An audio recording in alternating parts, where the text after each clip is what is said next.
Hi, welcome to Storytime. You'll notice that I'm somewhere familiar to you this week. I'm in 4B's classroom. So I'm here today in school looking after children of key workers, and I thought, seeing as I'm here, I would sneak into my classroom and do story time from here. So, shall we carry on where Miss Priddle left off? Harry didn't return to the kitchen. He went back upstairs to his bedroom. If he was going to act like a real muggle, he'd better start now. Slowly and sadly, he gathered up all his presents and his birthday cards and hid them under the loose floorboard with his homework. Then he went to Hedwig's cage. Errol seemed to have recovered, and he and Hedwig were both asleep, heads under their wings. Harry sighed, and then he poked them both awake. "Hedwig," he said gloomily, "you're going to have to clear off for a week. Go with Errol. Ron will look after you. I'll write him a note explaining." "Oh, don't look at me like that." Hedwig's large amber eyes were reproachful. "It's not my fault. It's the only way I'll be allowed to visit Hogsmeade with Ron and Hermione." 10 minutes later, Errol and Hedwig, who had a note to Ron bound to her leg, soared out of the window and out of sight. Harry, now feeling thoroughly miserable, put the empty cage away inside his wardrobe. But Harry did not have long to brood. In next to no time, Aunt Petunia was shrieking up the stairs for Harry to come down and get ready to welcome their guest. "Do something about your hair," Aunt Petunia snapped as he reached the hall. Harry couldn't see the point of trying to make his hair lie flat. Aunt Marge loved to criticise him, so the untidier he looked, the happier she would be. All too soon there was a crunch of gravel outside as Uncle Vernon's car pulled back onto the driveway, and then the clunk of the car doors and footsteps on the garden path. "Get the door!" Aunt Petunia hissed at Harry. A feeling of great gloom in his stomach, Harry pulled the door open. On the threshold stood Aunt Marge. She was very like Uncle Vernon, large, beefy, purple-faced. She even had a moustache, though not as bushy as Uncle Vernon's. In one hand she held an enormous suitcase, and tucked under the other was an old and evil-tempered bulldog. "Where's my dudders?" roared Aunt Marge. "Where's my Neffy Pooh?" Dudley came waddling down the hall, his blonde hair plastered flat to his fat head, a bow tie just visible under his many chins. Aunt Marge thrust the suitcase into Harry's stomach, knocking the wind out of him, and seized Dudley in a tight one-armed hug as she planted a large kiss on his cheek. Harry knew perfectly well that Dudley only put up with Aunt Marge's hugs because he was well paid for it. And sure enough, when they broke apart, Dudley had a crisp £20 note clutched in his fat fist. "Petunia!" shouted Aunt Marge, striding past Harry as though he was a hat stand. Aunt Marge and Aunt Petunia kissed, or rather, Aunt Marge bumped her large jaw against Aunt Petunia's bony cheekbone. Uncle Vernon now came in, smiling jovially as he shut the door. "Tea, Marge, and what will Ripper take?" "Ripper can have some out of my saucer," said Aunt Marge, as they all trooped into the kitchen, leaving Harry alone in the hallway with the suitcase. But Harry wasn't complaining. Any excuse not to be with Aunt Marge was fine by him, so he began to heave the case upstairs to the spare bedroom, taking as long as he could. By the time he got back into the kitchen, Aunt Marge had been supplied with tea and fruitcake, and Ripper was lapping noisily in the corner. Harry saw Aunt Petunia wince slightly as specks of tea and drool flecked her clean kitchen floor. Aunt Petunia hated animals. "Who's looking after the other dogs, Marge?" Uncle Vernon asked.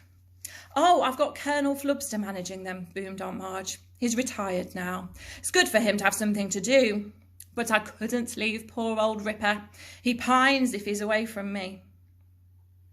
Ripper began to growl again as Harry sat down. This directed Aunt Marge's attention to Harry for the first time. "So," she barked, "still here, are you?" "Yes," said Harry. "Don't you say yes in that ungrateful tone," Aunt Marge growled. "It's damn good of Vernon and Petunia to keep you." Wouldn't have done it myself. You'd have gone straight to an orphanage if you'd have been dumped on my doorstep.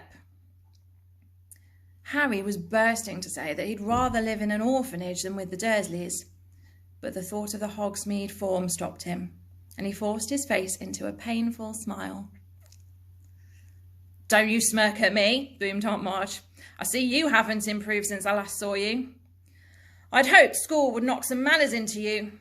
She took a large gulp of tea, wiped her moustache, and said, "Where is it you send him again, Vernon?" "St. Brutus's," said Uncle Vernon promptly. "It's a first-rate institution for hopeless cases." "I see," said Aunt Marge. "Do they use the cane at St. Brutus's, boy?" She barked across the table. Uncle Vernon nodded curtly behind Aunt Marge's back. "Yes," said Harry. Then, feeling as though he might as well do the thing properly, he added, "all the time." "Excellent," said Aunt Marge. "I won't have this namby-pamby wishy-washy nonsense about not hitting people who deserve it. A good thrashing is what's needed in 99 cases out of 100. Have you been beaten often?" "Oh, yeah, loads of times," said Harry. Aunt Marge narrowed her eyes. "I still don't like your tone, boy," she said. "If you can speak of your beatings in that casual way, they clearly aren't hitting you hard enough. Petunia, I would write to them if I were you. Make it clear that you approve of extreme force being used in this case." Perhaps Uncle Vernon was worried that Harry might forget their bargain. In any case, he changed the subject abruptly. "Heard the news this morning, Marge, eh? What about that escaped prisoner?" As Aunt Marge started to make herself at home, Harry caught himself thinking, almost longingly, of life at number 4 without her. Uncle Vernon and Aunt Petunia usually encouraged Harry to stay out of their way, which Harry was only too happy to do. Aunt Marge, on the other hand, seemed to want Harry under her eye at all times, so that she could boom out suggestions for his improvement. She delighted in comparing Harry with Dudley, and took huge pleasure in buying Dudley expensive presents, whilst glaring at Harry as though daring him to ask why he hadn't got a present too. She also kept throwing out dark hints about what made Harry such an unsatisfactory person. "You mustn't blame yourself for the way the boys turned out, Vernon," she said over lunch on the 3rd day. "If there's something rotten on the inside, there's nothing anyone can do about it." Harry tried to concentrate on his food, but his hands shook and his face started to burn with anger. "Remember the form," he told himself. "Think about Hogsmeade. Don't say anything. Don't rise." Aunt Marge reached for her glass of wine. "It's one of the basic rules of breeding," she said. "You see it all the time with dogs. If there's something wrong with the mum, there'll be something wrong with the pup." At that moment, the wine glass Aunt Marge was holding exploded in her hand. Shards of glass flew in every direction, and Aunt Marge spluttered and blinked, her great ruddy face dripping. "Marge!" squealed Aunt Petunia. "Marge, are you all right?" "Not to worry," grunted Aunt Marge, mopping her face with her napkin. "Must have squeezed it too hard. Did the same at Colonel Flubster's the other day. No need to fuss, Petunia. I've got a very firm grip."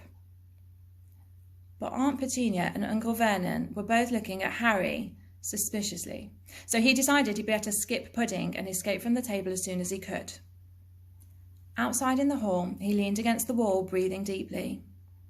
It had been a long time since he'd lost control and made something explode. He could not afford to let it happen again. The Hogsmeade form wasn't the only thing at stake. If he carried on like that, he'd be in trouble with the Ministry of Magic. Harry was still an underage wizard, and it was forbidden by wizard law to do magic outside of school.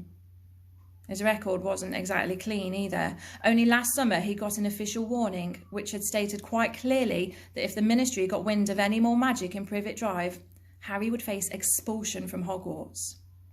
He heard the Dursleys leaving the table and hurried upstairs, out of the way. We'll pause there for today. I hope you've enjoyed story time. Isn't it the best story ever? I'm having such a blast reading it to you. Hope you enjoy the next story time with Miss Priddle. Stay safe, and I hope I'll be able to see you soon. I miss you. Take care.